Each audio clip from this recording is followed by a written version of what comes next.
তুমি আমাকে একটা সাকিব এনে দাও, বিনিময়ে আমি তোমাকে একটা গোটা ক্রিকেট রাজ্য দেব। অস্ট্রেলিয়া বলে আমাদের একটা স্মিথ আর একটা স্টার্ক আছে, বাংলাদেশ বলে আমাদের একটা সাকিব আছে। উন্নাসিক ইংল্যান্ড আক্রমণ সাজায় ভাড়া করা স্টোকস আর আর্চার দিয়ে। বাংলার সমর কৌশলে রক্ষণ আর আগ্রাসনের প্রতীক ঘরের ছেলে সাকিব। গোটা বাংলা থেকে যা বেরিয়েছে একটাই, ভুল। গোটা বিশ্ব থেকে সাকিব ওই একটাই বেরিয়েছে। সাকিব যে একের ভেতর অনেক, সাকিব যে ক্রিকেট রাজ্যের এক বিদ্রোহী রাজপুত্র। 22 গজের ওই রাজ্যে সাকিবের সামনে দাঁড়ানোর যোগ্যতা রাখে কজনা।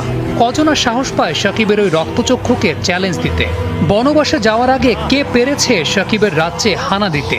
কজনের সামর্থ্য হয়েছে গত এক দশকে রঙিন পোশাকে সাকিবকে ছুঁয়ে দেখতে।